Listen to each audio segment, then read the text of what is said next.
Bom, primeiro tem essa coisa da discriminação mesmo em relação, né, ao estado nordestino. Tá? A gente, esse Pernambuco, né, a gente não existia antes enquanto movimento social. A partir do momento em que a gente começa a frequentar os primeiros fóruns do MNU, do Movimento Negro Unificado, e a nos posicionar, a gente começa a aparecer. Mas eu acho o seguinte, de conjunto, né, pelo menos do ponto de vista das discussões internas, a gente teve bastante visibilidade dentro do movimento negro. E tanto, por exemplo, a proposta de organizar os encontros de negros do Norte e Nordeste saiu de Pernambuco. Fomos nós que organizamos. Uma dificuldade que nós tivemos sempre foi a dificuldade assim, de estrutura material, certo? De apoio, de mídia, certo? Como é bem sabido, né, a mídia, eu falo da imprensa, falada, escrita e tudo mais, aqui no estado de Pernambuco, ela é ultraconservadora, certo? Ela é ultraconservadora e raramente a questão racial foi interesse. Nós aparecemos, por exemplo, quando nós fundamos o Comitê Anti-Apartheid.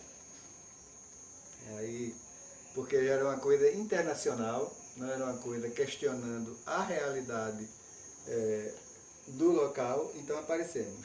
Nós aparecemos em outro momento quando fizemos a greve de fome, né, pela libertação de Mandela. Quem fez e parte aí dessa sensibilizada, greve de fome? oi?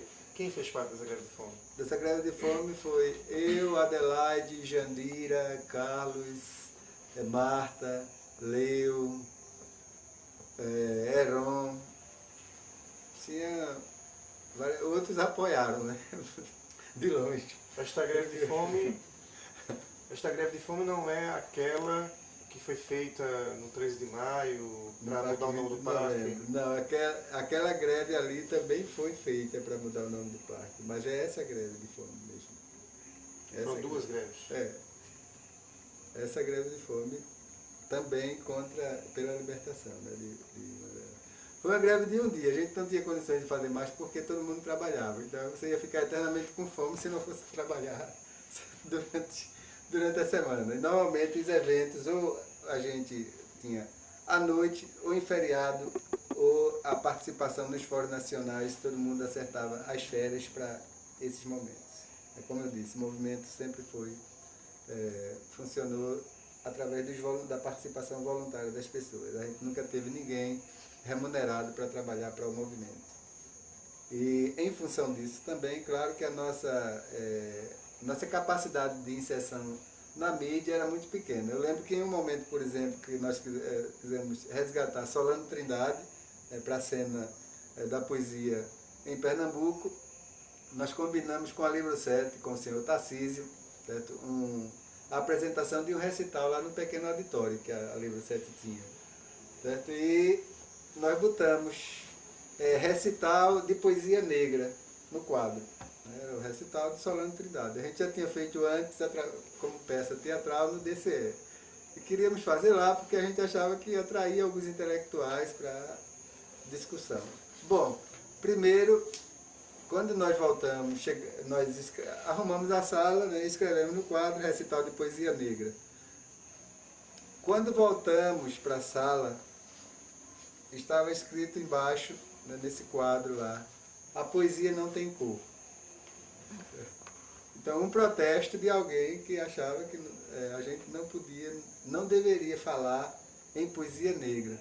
E isso é na mesma época em que a gente estava discutindo, por exemplo, os preparativos para os protestos do centenário da abolição, em que a gente estava discutindo, quer dizer, a retomada dos sindicatos, em que a gente estava discutindo o rompimento de relações diplomáticas com a África do Sul.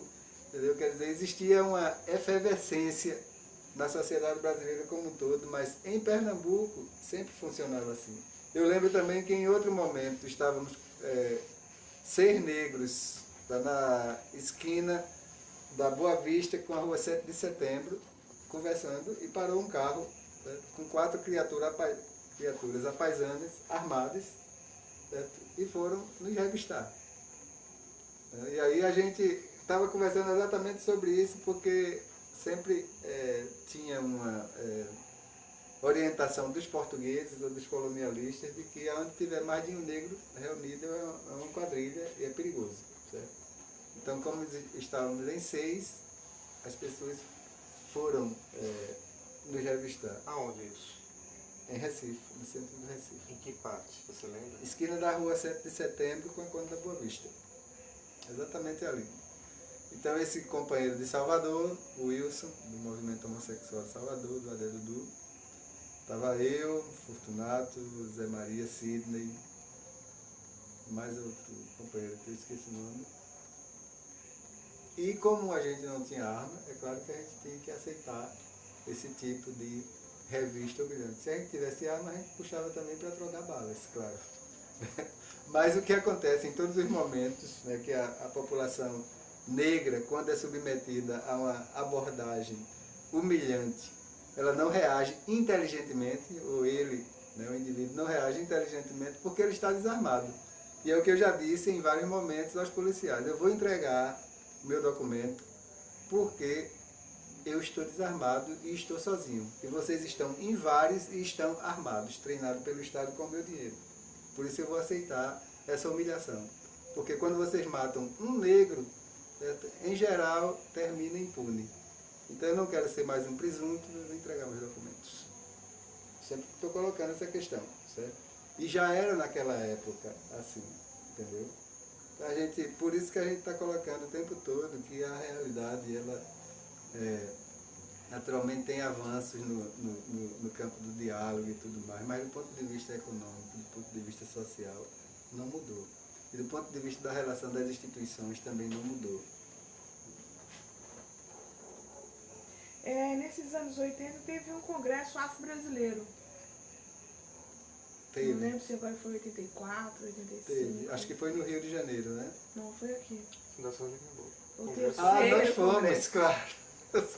Nós fomos nesse congresso para protestar, certo? E dizer que foi exatamente nesse congresso que começou a série da festa Noite do Cafuné, tá? Que a gente fazia lá no Centro de Arte Popular, em Olinda. E esse congresso ele foi chamado, né, pela Fundação Joaquim Nabuco. O senhor Gilberto Freire ainda estava vivo, né, também apareceu lá para fazer uma pequena cena. E acho que é o filho. Sim, eu também queria agora fazer um parênteses aqui. Um dos problemas que nós tivemos em relação ao CECERN era exatamente esse. Que tinha uma das pessoas, não me lembro se Silvio e Edivaldo ou só Silvio, certo? Que defendia uma linha de um bom relacionamento, de uma boa política com a Fundação Joaquim Nabuco, certo? Era essa a visão paternalista. E defendia até que a gente tinha que ler Casa Grande e Senzala. Certo? E eu até acho também que a gente tem que ler, né, somente para confirmar que não presta e fundamentar a argumentação contra. Acho que tem que ler só por isso. Mas não ler como conhecimento útil para a gente. E não sei se Silvio Ferreira e Edivaldo, ou só um deles, defendia uma linha de bom relacionamento ou um pouco de ver essa coisa do mito da democracia racial. E nós não defendíamos isso. Nós éramos radicalmente contra e continuamos contra essa visão porque ela camufla, né, a problemática vivida pela população afro-brasileira. E aí nesse congresso afro-brasileiro, que foi convocado lá na Fundação Joaquim Nabuco, nós tiramos no MNU a resolução de que nós deveríamos participar e entregamos um panfleto na época, exatamente sobre isso, que o mito da democracia racial é realmente um mito, não tem democracia racial, e que Gilberto Freire, naturalmente, só defendia isso porque ele sempre foi da classe aristocrática. Então ele nunca viveu na pele o que é ser negro no Brasil.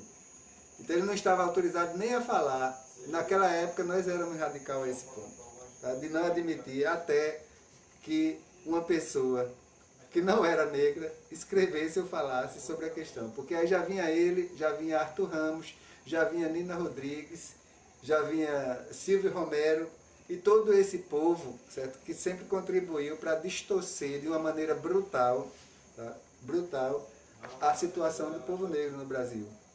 Então, isso para nós não era escola, apesar de a gente ter lido várias vezes algumas dessas obras para fazer melhor a discussão interna no movimento negro e para poder, inclusive, fundamentar o nosso posicionamento contrário a essas visões. Aí, nesse congresso, nós fomos lá, entregamos um panfleto, um manifesto e fizemos a nossa propaganda para a primeira noite do Cafuné.